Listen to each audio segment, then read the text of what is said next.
We're here to invade the Holy Recruitment Center, face Mouthpiece, and liberate the key to the vaults.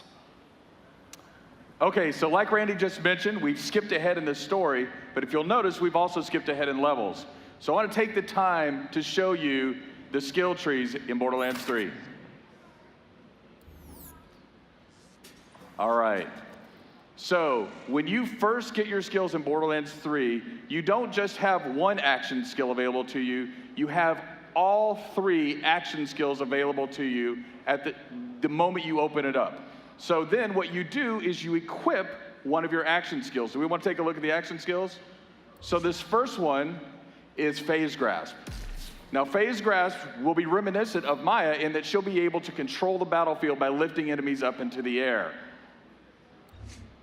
The next one here is Phase Cast.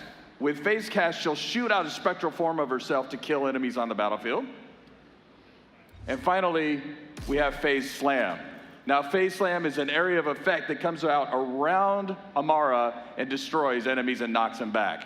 So now as you progress, once you've picked your action skill and equipped it, you'll also open up augmentations that allow you to further customize that action skill. So there's a way to maximize the build of your character.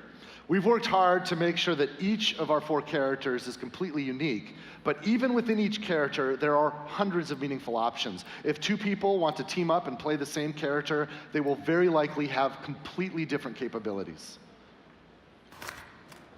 You ready to go? Let's do it.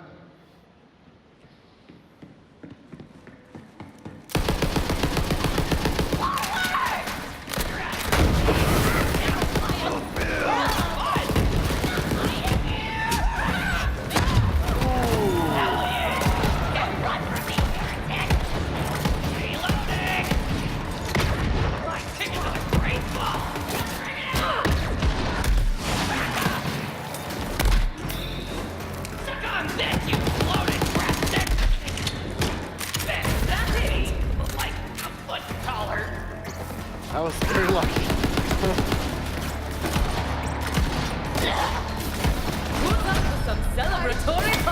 All right, you leveled up. Now, one thing to look out for is to look at the damage numbers that come up off the enemies here. So we'll use some of that information later, but just for now, like, look at some of these numbers like 56, 26. 26 is there. Ooh. Oh.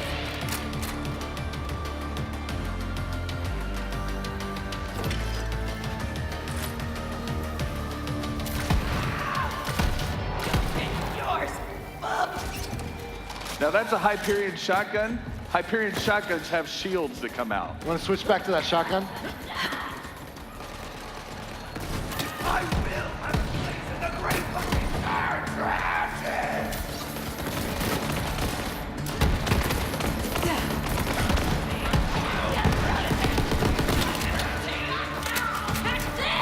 You wanna go?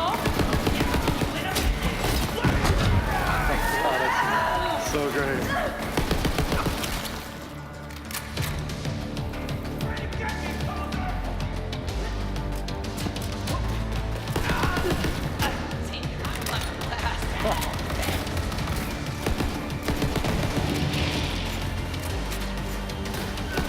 It's a new elemental type, radiation.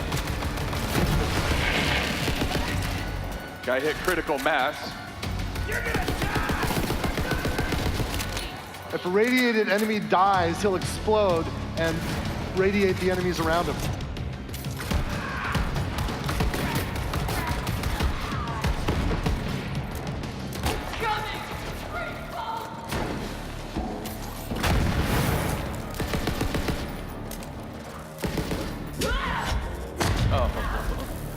Okay.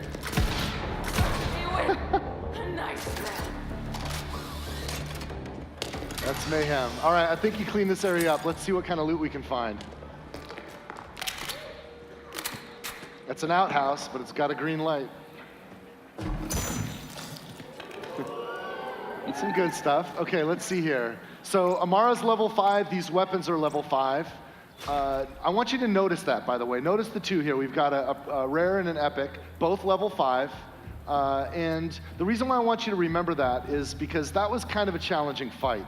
We're going to need some help for the next section, so we're going to bring in a co-op buddy.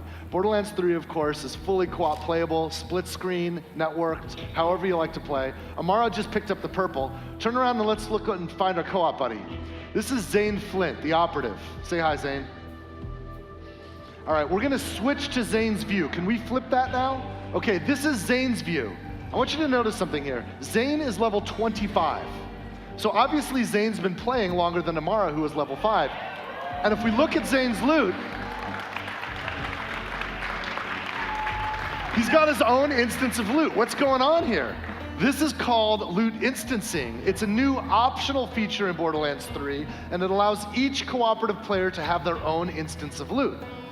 Instance loot is helpful for players that want to play cooperatively but don't want to compete for the loot that drops. There's nothing worse than when you're getting online with randoms and there's a loot ninja in the group, right? So instance loot solves that problem for players that want to use it. The other feature that complements this is level balancing. Notice how Zane's loot is not only instanced, but it's actually balanced for his level. That means the loot, the enemies, everything automatically balances to the level of the player so that everyone has a good time. In my co-op group, some of us would get ahead of the others, right? And then when we come back together, we'd be out of whack. Well, with instant loot and this mode of gameplay, everything balances out. Now, that's okay, you can clap if you'd like. Now, there's still some of us who actually like competing for loot or bringing in overpowered characters to help, level up those lower level characters. And for those of you who are like that, we can assure you that there is still a mode for you in Borderlands 3. It's called Classic Mode. That's right. Now that we've seen Zane the Operative, let's have a look at what he can do. Since Zane is level 25, we've already equipped a lot of action skills and our skill points here. You want to walk us through this, Paul? Yeah, let's do this. All right, so the first skill we have is Digiclone. Now, Digiclone is really cool because it not only acts as a decoy, it will actually shoot guns as well. But probably my favorite feature is the fact that you can teleport to your Digiclone at any time and swap places. This next ability is called the Sentinel. Now, the Sentinel is an autonomous drone that'll fly out to enemies and weaken those enemies, or even use your grenades if you have grenade mods equipped. And then we have the barrier skill. Now, Zane will throw out a barrier in front of it, and it'll block incoming bullets and things like that. But of course, one of the coolest features is that if your team or Zane are around this barrier, sometimes it'll confer benefits like healing, or even if you fire through it, it'll add elemental types to that. Now, probably my favorite feature of Zane is the fact that Zane can use 2 action skills at one time. That's right. And if you think about it, if you think about Zane, right, like he's got his barrier, which is kind of like the soldier class's capability with that turret. He's got the Sentinel, which is almost like Mordecai's Bloodwing, but a little hyped up from that. Sure, yeah. He's got the Digiclone, which is kind of like our assassin skill from Borderlands 2. He's kind of like a soldier, a hunter, and an assassin all wrapped up in one. Yeah. All right, we've got Amara, we've got Zane. We know what they can do. Let's get into the Holy Broadcast Center and see if we can find Mouthpiece. Oopsie, looks like we've got a technical issue, but don't worry. We'll post the welcome vid later along with some new Let's Plays. Signing off for now. Don't forget to like, follow, and obey. Another perfect live stream from our infallible God Queen Tyreen! The Holy Broadcast Center opens once again to hear your sins and receive your skins.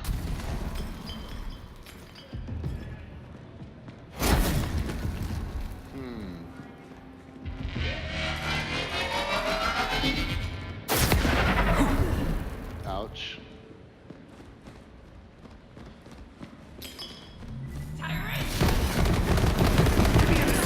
Woo! Still got it. See Zane marking targets for the Sentinel? Also check out his damage numbers, right?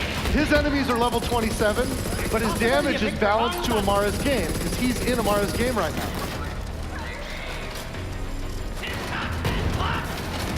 For Amara, those enemies are level 5.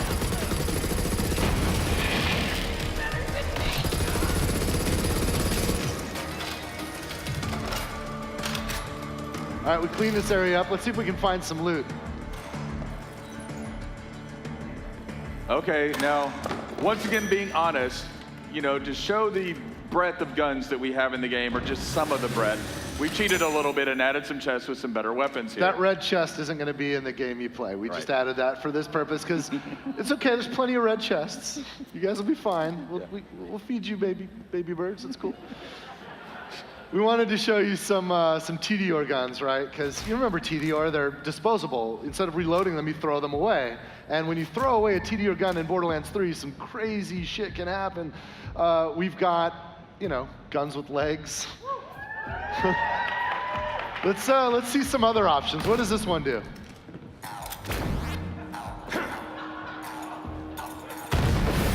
All right, we've just picked up a few TDR weapons. Let's take them into the next fight. Go, just ignore that green on the ground there.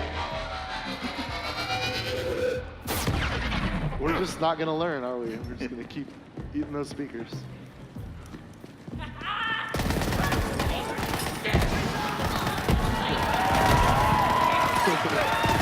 Go get him, guy!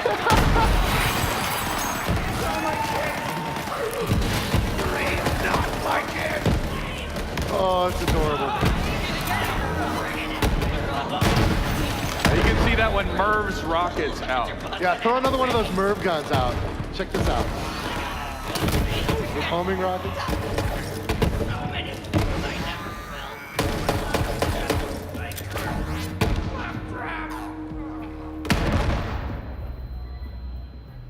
That was a little close to your ears. Oh, goodbye. All right, you guys ready?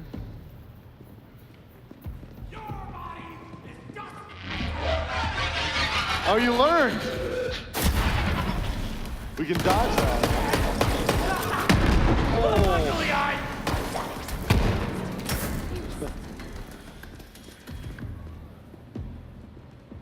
That's wicked. I see some ammunition vending machines. Hey, walk up to that ammo vending machine. I want to show you guys this. Now, he's already full on ammo. But you just press that or press Y right there, and you can reload all your ammo. You don't even have to go in and buy things one at a time. Of course, you can buy individual pieces if you want.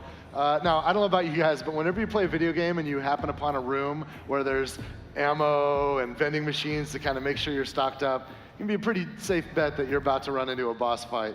Not only is Borderlands 3 a much, much larger game than any Borderlands game before it, but we've added more boss fights than ever before because we think boss fights are exciting opportunities for players to have their skill tested, but also to be rewarded with kick-ass loot. So let's go ahead and see if we can find Mouthpiece. All right.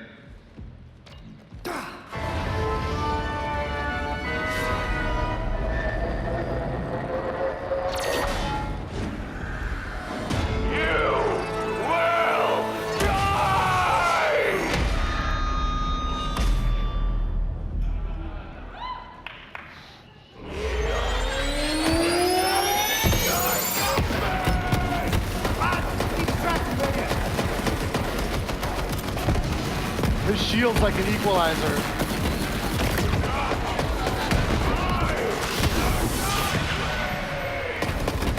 Zane used his clone teleport to dodge that area of effect that Mouthpiece just made. Oh shit.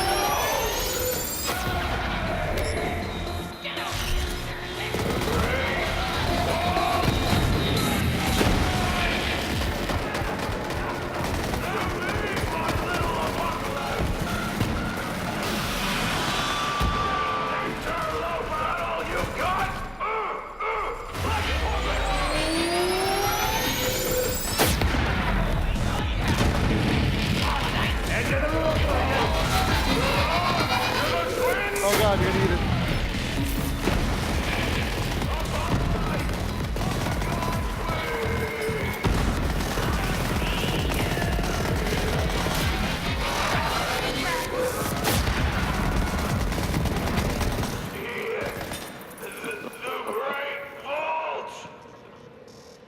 Gotta look at the loot, man. You got Let's some kill loot that over guy. there. Let's get the loot. Yeah. Hey, did you guys see the gun that Mouthpiece was shooting at us with the like kind of sound waves flying out? Check this out.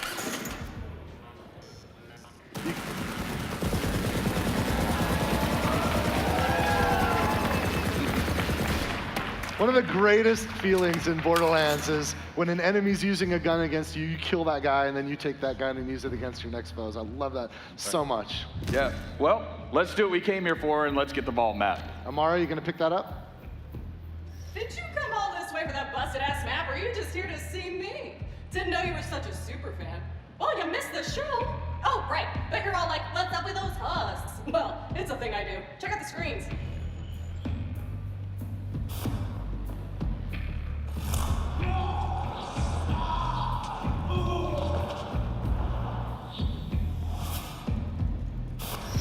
So I offered the Sun Smashers a place in our family, but they just wanted guns and cash. They betrayed the family. Oh, then Troy said something great. Gods don't negotiate. Gods don't negotiate! I love it! Love it! Like I said, that map is super busted, so go ahead and take it. I'll swing by later to pick it up. You're my most loyal follower, Vault Thief. You just don't know it yet. So you've just met Troy and Tyreen Calypso, the Calypso twins. We learned earlier that on Pandora there's a cult called the Children of the Vault, and every cult needs leaders. This cult is led by the Calypso twins.